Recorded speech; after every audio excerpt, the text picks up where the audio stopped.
If you are like me and you plan on traveling in the near future, then I want to teach you some useful travel vocabulary that you should know. That's coming up.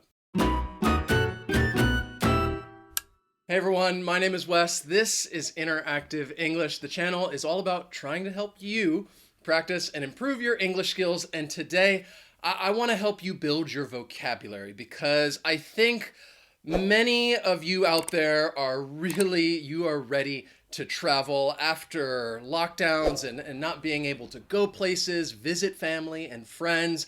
I think, yes, I am ready to get out there. I'm ready to travel. So that's why I want to teach you some essential travel vocabulary that will help you the next time you're planning a trip and you're getting ready to take a vacation. So let's kind of start with that word right there, vacation. Except I want to teach you a word that's pretty informal, and I think it's kind of a new word over the last few years, and that is staycation. So this refers to, well, it's a vacation in which people stay at home or near home, and they do not travel to other places. And I think many of us can relate to that. You take some time off from work, you don't really leave home, you could refer to it as a staycation. I think lately, many of us may have been taking some staycations. As punishment for my reckless evening, I plan on taking a quarantine-style staycation. A whole day, just to myself. So that's a good word to know that I think is becoming more popular because, yes, often I think people want to take a vacation from work, but maybe they don't want to travel for one reason or another, and they might take a staycation. At this point, I am ready to actually go other places. I do not want to take a staycation. I'm feeling really excited. I'm feeling a bit adventurous. So the next phrase that I want to teach you really kind of has to do with that. And that is a sense of adventure. You might hear people use this phrase when they're talking to somebody else and telling them about some exciting trip or even some opportunity, and they'd say, hey, where's your sense of adventure?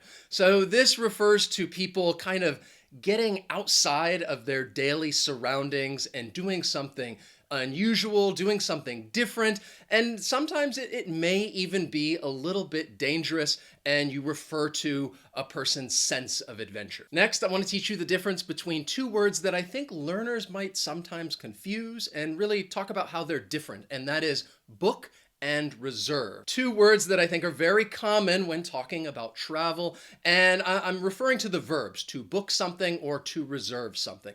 So let's start with the verb book. If you book something, you're talking about, well, you have something for a particular time in the future. And when you book something, you will likely have to pay for it. So in that case, we're talking about maybe you book a hotel room, or you book a flight, or you book some train tickets. Hey, I need you to book me a flight to St. Louis. Need to book passage on your ship to the far outlands. When you reserve something, you keep something for a particular purpose or time. And you may not have to pay for it when you reserve something. So you could reserve a table at a restaurant, or maybe you reserve a rental car or even a hotel room. Yeah, which brings us to Article 23, subsection C. Check here to reserve your spot. Is it possible to reserve a table for 2 at 8 or 8:30 perhaps? It's really a difference between, well, having something when you book it and just keeping it when you reserve it. And I think nowadays these words may overlap because online sometimes you may be given the option to pay right at that moment and you might get a discount, or you can pay later. So in that case, the words may be used interchangeably depending on what you're talking about. What camping trip? The one you booked for us at Owl Haven.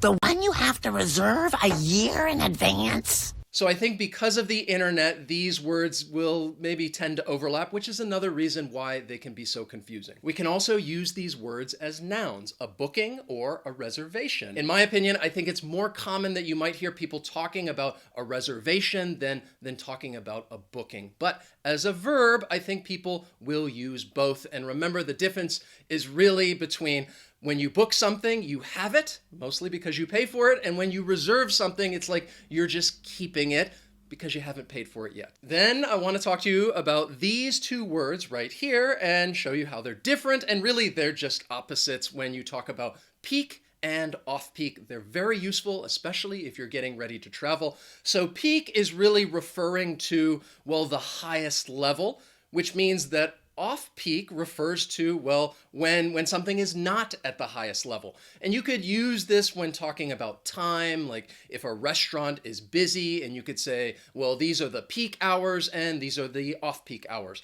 Or perhaps somebody's talking about the tourist season, and this is peak season and this is off-peak season. You may also see these phrases being used when referring to price, like this is the peak price, this is the off-peak price, which means, like, again, these phrases are great to know because if you're traveling, maybe you want to save a little money and you want to pay those off-peak prices. So now that you've probably thought about where you might want to go because you have a sense of adventure, you have booked your tickets, and you've done so during the off-peak season because, well, you just don't want it to be too busy, it's time to start packing. So I want to talk about these phrases right here, which are interchangeable. They mean the same thing. That is pack light and travel light. And what this means is that you take very few things with you when you go somewhere. And you might say that, well, I really need to pack light for this next trip because I don't want to carry around a bunch of things. Or maybe you're telling somebody about this, how much you have brought, and you say, well, right now we're traveling light. We don't want to bring a bunch of stuff. We're traveling light. So pack light, travel light, you can use them interchangeably. These are great phrases. Leave all that can be spared behind. We travel light. I've got more luggage to get. This one does not pack light. I don't know why I brought so much pancake mix. How'd you get ready so fast? Oh, I packed light. Once I got through an entire spring break with nothing but a long t-shirt and a belt. And once you pack, if you're going to travel a long distance, you might be getting on a plane and you might have a flight. So I want to talk to you about these two phrases right here, a connecting flight or a direct flight. So a connecting flight is talking about an arrangement in which you might take two or more flights in order to reach your final destination. And in this case, you would be getting off of a plane and then probably getting onto a different plane, and you would call that a connecting flight. You could also use this as a phrasal verb and say that you are going to connect through someplace. And in that case, people would typically say the name of the city, like, before we get to our final destination, we're going to connect through Los Angeles. So when you connect through a place, you're going to say the name of the city, but a connecting flight, yeah, they can make the trip a lot longer. In my opinion, it's much better to take a direct flight. And when you take a direct flight, you're just taking one flight. You leave one place and then you get to your final destination in just one flight. It's great, it's wonderful, but they can be a little more expensive, and you may notice that when you go to book the flight. And if you travel a long distance by plane, it's very possible that you might get jet lag, which is another useful phrase that you could use if you experience this. So jet lag is talking about a feeling of tiredness and confusion that a person might get when they travel a long distance by plane, and the time is very different from the place that they left. And you might hear people use it with verbs like somebody has jet lag, or maybe you might get jet lag, or you are experiencing jet lag. And I think this happens to everyone, and typically the result is that you just don't sleep very well for the first few days until you get used to this time, and you just gotta endure that jet lag. Oh, does the word jet lag mean anything to you people? Here we go. Kind of weird. I feel like I have jet lag or something. How you feeling? Exhausted. Maybe it's the jet lag. Whenever somebody arrives at the place that they are traveling to, their destination, I think quite often the first place that somebody would go is to the hotel.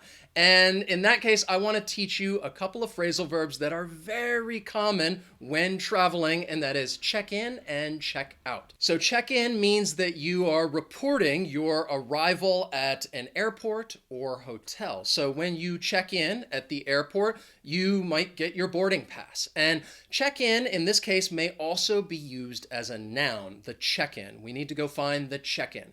And when you check into a hotel, you would report your arrival and they would give you your room key. So you can check in at the airport and you can check in at a hotel.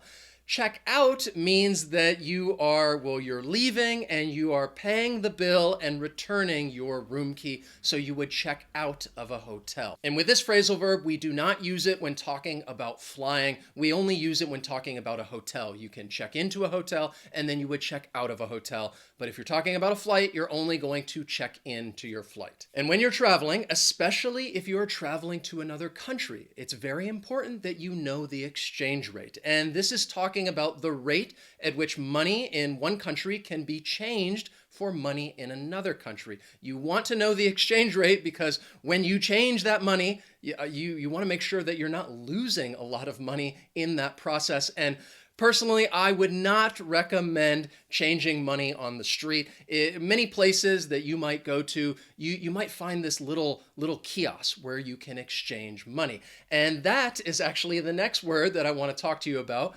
kiosk. And kiosk can have, a few different meanings. I think it can refer to like a small business or small shop that would typically sell items.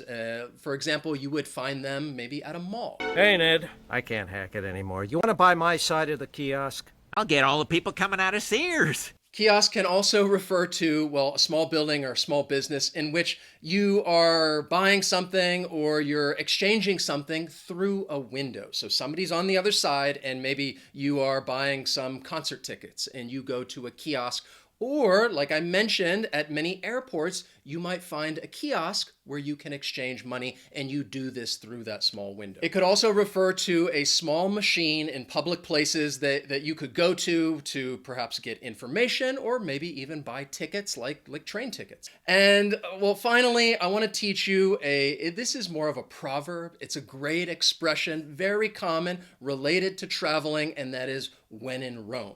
The full expression is when in Rome, do as the Romans do.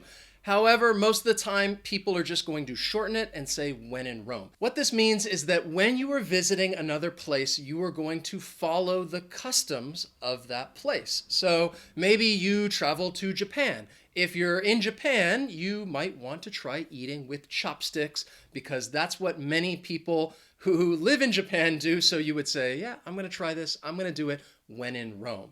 So often I think that it's used in that context when you're talking to somebody else like, hey, we should do this, we should try this, because that's what the people that live there do. It's part of their customs, it's part of their traditions, and you would say, hey, when in Rome. So I hope that you learn some new words and phrases, and I think this vocabulary will be very useful the next time you're getting ready to take a trip. And that's what I would like to know right now. In the comments down below, let me know where you would like to travel. Where do you plan to travel next? Let me know in the comments. If you enjoyed the lesson, please hit that like button. As always, thanks so much for watching, and I'll see you next time.